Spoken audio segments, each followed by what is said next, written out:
যুদ্ধবিরতির ফাঁকে ইসরায়েলের কলজে কাঁপানো কাজ করে ফেলেছে ইরান। যা হচ্ছে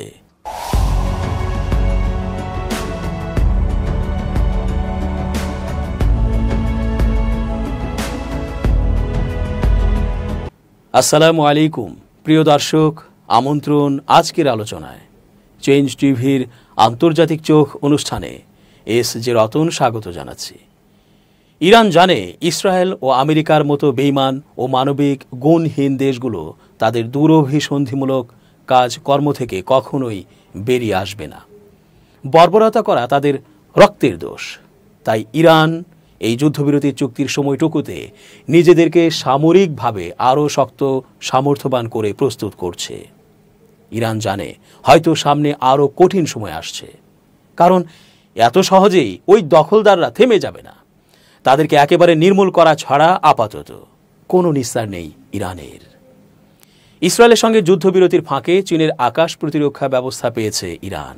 গেল মঙ্গলবার মধ্যপ্রাচ্য ভিত্তিক সংবাদ মাধ্যম মিডল ইস্ট আই এক প্রতিবেদনে এ তথ্য প্রকাশ করেছে। প্রতিবেদনে বলা হয়েছে, মিডল ইস্ট আইকে একাধিক সূত্র জানিয়েছে, ইসরায়েলের সঙ্গে সাম্প্রতিক 12 দিনের সংঘর্ষে প্রতিরক্ষা ব্যবস্থা ধ্বংস হয়ে যাওয়ার পর দ্রুত তা পুনর্গঠনের অংশ হিসেবে ইরান চীনের আকাশ প্রতিরক্ষা ক্ষেপণাস্ত্র ব্যবস্থা গ্রহণ করেছে। এই গোয়েন্দা তথ্য সম্পর্কে অবহিত একজন আরব কর্মকর্তা জানান, 24 জুন ইরান ইসরায়েলের মধ্যে কার্যত একটি যুদ্ধবিরতি হওয়ার পর এসব চীনা প্রতিরক্ষা ব্যবস্থা সরবরাহ শুরু হয়। আরেকজন আরব কর্মকর্তার নাম প্রকাশ না করার শর্তে বলেন, যুক্তরাষ্ট্রের আরব মিত্ররা জানে যে তেহরান তার আকাশ প্রতিরক্ষা ব্যবস্থা পুনর্গঠন ও শক্তিশালী করছে এবং হোয়াইট হাউসকেও এ বিষয়ে অবহিত করা হয়েছে। ঠিক কতগুলো প্রতিরক্ষা ব্যবস্থা পেয়েছে ইরান সেই বিষয়ে আরব কর্মকর্তা কিছুই বলতে পারেননি। এদিকে এক কর্মকর্তা বলেছেন, ইরান এই প্রতিরক্ষার মূল্য পরিশোধ করছে তেল পাঠিয়ে। চীন বর্তমানে ইরানি তেলের সবচেয়ে বড় আমদানিকারক এবং মার্কিন জ্বালানি তথ্য প্রশাসন মে মাসের এক প্রতিবেদনে বলেছে, ইরানের প্রায় 90% অপরিশোধিত ও কনডেনসেট তেল রপ্তানি হয় চীনে। মার্কিন নিষেধাজ্ঞা সত্ত্বেও গত কয়েক বছর ধরে চীন বিপুল পরিমাণ ইরানি তেল কিনছে। মালয়েশিয়ার মতো দেশকে স্থানান্তর কেন্দ্র হিসেবে ব্যবহার করে তেলের উৎস গোপন করা হচ্ছে। ইরানে হামলার জন্য ইসরায়েল ও যুক্তরাষ্ট্রকে জবাবদিহির আওতায় আনার দাবি জানিয়েছে ইরান। দেশটির পররাষ্ট্রমন্ত্রী আব্বাস আরাগচি হুঁশিয়ারি দিয়ে বলেছেন, ইসরায়েলকে যদি জবাবদিহির আওতায় আনা না হয় তাহলে মধ্যপ্রাচ্যকে এর পরিণতি ভোগ করতে হবে। তিনি বলেছেন, শুধু মধ্যপ্রাচ্যই নয়, এর বাইরের এলাকাকেও এর পরিণতি ভোগ করতে হবে। ইরানের রাষ্ট্রীয় টেলিভিশন প্রেস টিভির এক প্রতিবেদনে উল্লেখ করা হয়, ব্রাজিলে ব্রিক্স শীর্ষ সম্মেলনে এক বক্তব্যে আরাগচি বলেছেন, পারমাণবিক স্থাপনায় যুক্তরাষ্ট্র ও ইসরায়েলের হামলা পরমাণু অস্ত্র বিস্তার রোধ চুক্তি এনপিটি এবং জাতিসংঘ নিরাপত্তা পরিষদের প্রস্তাব 2231 সম্পূর্ণ লঙ্ঘন। ওই প্রস্তাবে 2015 সালে সর্বসম্মতিক্রমে ইরানের শান্তিপূর্ণ পারমাণবিক কর্মসূচিকে সমর্থন করা হয়েছিল। রোববার ব্রাজিল সম্মেলনে ইরানকে সমর্থন জানায় ব্রিক্সভুক্ত দেশগুলো। সম্মেলনে ইরানে ইসরায়েল ও যুক্তরাষ্ট্রের হামলার নিন্দা জানানো হয়। 11 জাতির সংস্থা বলছে, ইরানে হামলা আন্তর্জাতিক আইনের লঙ্ঘন। তারা বলেন, আমরা বেসামরিক অবকাঠামো এবং শান্তিপূর্ণ উদ্দেশ্যে পরিচালিত পারমাণবিক স্থাপনাগুলো ইচ্ছাকৃত হামলার বিষয়ে গভীর উদ্বেগ প্রকাশ করছি। আরাগচি বলেন, ইরানের শান্তিপূর্ণ পারমাণবিক স্থাপনাগুলো লক্ষ্য করে যুক্তরাষ্ট্র পরে যে হামলা চালায় তাতে ইসরায়েলের ইরানের বিরুদ্ধে আগ্রাসী যুদ্ধে মার্কিন সরকারের সম্পূর্ণ জড়িত থাকার বিষয়ে কোনো সন্দেহ থাকে না। ব্রিক্সে ইরানের প্রতি সমর্থন তেহরানের জন্য একটি কূটনৈতিক বিজয় হিসেবে দেখা হচ্ছে। 13 জুন ইরানের সামরিক, পরমাণু এবং বেসামরিক স্থাপনায় হামলা শুরু করে ইসরায়েল। এতে কমপক্ষে 923 জন ইরানি নিহত হন। তেহরানও ইসরায়েলে পাল্টা হামলা চালায়। এতে ইসরায়েলে কমপক্ষে 29 জন নিহত হয়, আহত হয় আরও 3400 জন। এরপর 24 জুন যুক্তরাষ্ট্রের মধ্যস্থতায় ইরান ইসরায়েলের মধ্যে যুদ্ধবিরতি হয়। ওই যে কথা একটাই, ইসরায়েলকে চিরতরে স্তব্ধ না করলে তারা কখনোই তাদের ধ্বংসযজ্ঞ ও বর্বরতা থামাবে না। এত আলোচনা সমালোচনার পরও অবরুদ্ধ পশ্চিম তীরে ব্যাপক মাত্রায় উচ্ছেদ অভিযান ও ধ্বংসযজ্ঞ চালাচ্ছে ইসরায়েল। আল জাজিরার নিদা ইব্রাহিমের এক প্রতিবেদনে বলা হয়েছে 1967 সালের পর এত ব্যাপক মাত্রায় ফিলিস্তিনিদের বাড়িঘর ভেঙে ফেলার কাজ আগে কখনোই করেনি ইসরায়েল সরকার।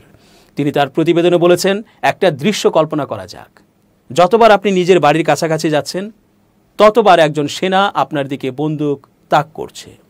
এমনকি আপনার বাড়িটির অস্তিত্ব টিকে আছে কিনা সে সম্পর্কেও আপনার কোনো ধারণা নেই। অবরুদ্ধ পশ্চিম তীরে ফিলিস্তিনিদের এখন প্রতিদিন এমন অভিজ্ঞতার মধ্য দিয়েই যেতে হচ্ছে। ফিলিস্তিনিদের বাড়িঘর জোর করে ভেঙে ফেলছে ইসরায়েল। 3টি শরণার্থী শিবির খালি করা হয়েছে।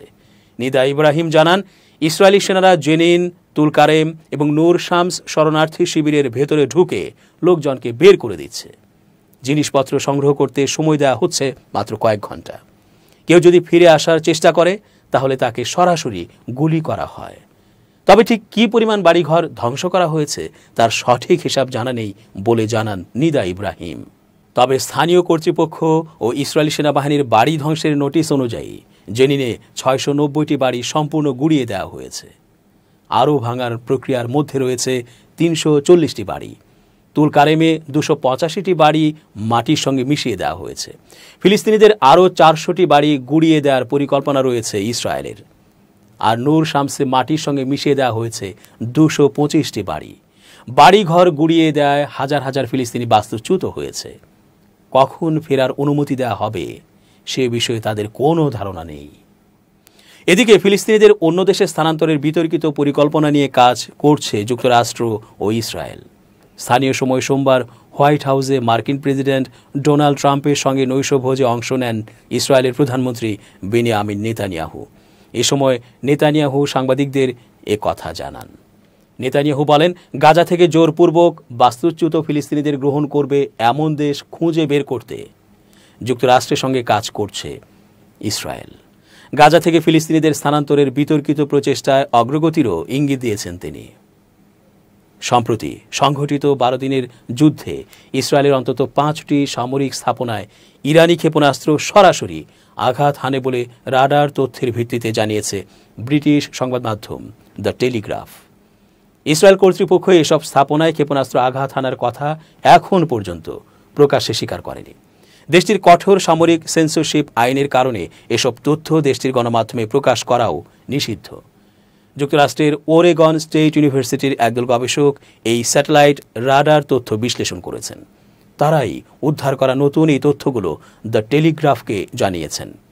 যুদ্ধক্ষেত্রে বোমা হামলার ক্ষয়ক্ষতি চিহ্নিত করতে বিশেষায়িত এই দল জানিয়েছে, উত্তর, দক্ষিণ ও মধ্য ইসরায়েলের 5টি সামরিক ঘাঁটিতে 6টি ইরানি ক্ষেপণাস্ত্র আঘাত হানে। ক্ষতিগ্রস্ত ঘাঁটিগুলোর মধ্যে একটি প্রধান বিমান ঘাঁটি, একটি গোয়েন্দা তথ্য সংগ্রহ কেন্দ্র এবং একটি লজিস্টিক ঘাঁটি রয়েছে। দ্য টেলিগ্রাফ এ বিষয়ে জানতে চাইলে ইসরায়েলি প্রতিরক্ষা বাহিনী IDF জানায়, ক্ষেপণাস্ত্র প্রতিহতকরণের হার কিংবা ঘাঁটির ক্ষয়ক্ষতি নিয়ে তারা কোনো মন্তব্য করবে না। আমরা শুধু বলতে পারি, পুরো অভিযানের সময় আমাদের সব বাহিনী কার্যক্রম চালিয়ে যেতে সক্ষম হয়েছে, বলেন IDF-এর একজন মুখপাত্র। এই 5টি এলাকার বাইরে আরও 36টি স্থানে ইরানি ক্ষেপণাস্ত্র ইসরায়েলের প্রতিরক্ষা ব্যবস্থা ভেদ করে বিভিন্ন আবাসিক ও শিল্পাঞ্চলের ব্যাপক ক্ষয়ক্ষতি করেছে। টেলিগ্রাফ লিখেছে, দেশব্যাপী আবাসিক এলাকার ব্যাপক ক্ষয়ক্ষতি হওয়া সত্ত্বেও ইসরায়েলে নিহত হয়েছে মাত্র 28 জন। দেশটির উন্নত সতর্ক বার্তা ব্যবস্থা এবং আশ্রয় কেন্দ্রের অর্থাৎ বোম শেল্টারের কার্যকর ব্যবহারের কারণেই এই হতাহতের সংখ্যা সীমিত রাখা সম্ভব হয়েছে বলে বিশ্লেষকরা মনে করছেন। টেলিগ্রাফের বিশ্লেষণে দেখা গেছে, ইরানি ক্ষেপণাস্ত্রের প্রতিরোধ হার যুদ্ধ এগিয়ে যাওয়ার সঙ্গে সঙ্গে কমতে থাকে। এর সম্ভাব্য কারণ হিসেবে বিশেষজ্ঞরা ইসরায়েলের সীমিত প্রতিরক্ষা ক্ষেপণাস্ত্র মজুদ ও ইরানের উন্নত ক্ষেপণাস্ত্র কৌশলকে কৃতিত্ব দিয়েছেন। বিশেষজ্ঞরা বলছেন, এর পেছনে কারণ হতে পারে ইসরায়েলের হাতে প্রতিরোধযোগ্য ক্ষেপণাস্ত্রের সীমিত মজুদ এবং ইরানের উন্নত ফায়ারিং কৌশল ও প্রযুক্তির ব্যবহার। ইসরায়েলের বিখ্যাত আয়রন ডোম ব্যবস্থা আসলে স্বল্প পাল্লার হামলা প্রতিরোধে কার্যকর এবং দেশটির স্তরভিত্তিক প্রতিরক্ষা ব্যবস্থার একটি অংশ মাত্র।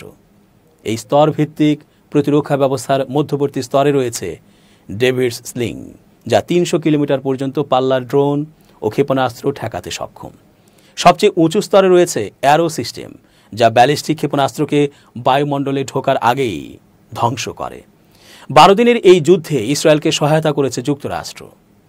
ইসরায়েলের এই আকাশ প্রতিরক্ষা ব্যবস্থাগুলোর পাশাপাশি ইরানের হামলা ঠেকাতে যুক্তরাষ্ট্রের 2টি ভূমিভিত্তিক THAAD সিস্টেমের মাধ্যমে এবং লোহিত সাগরে মোতায়েন মার্কিন যুদ্ধ জাহাজ থেকেও ক্ষেপণাস্ত্র প্রতিরোধ করা হয়েছে। এই যুদ্ধে যুক্তরাষ্ট্র কমপক্ষে 36টি THAAD ক্ষেপণাস্ত্র ব্যবহার করেছে, যার প্রতিটির খরচ প্রায় $1,20,00,000।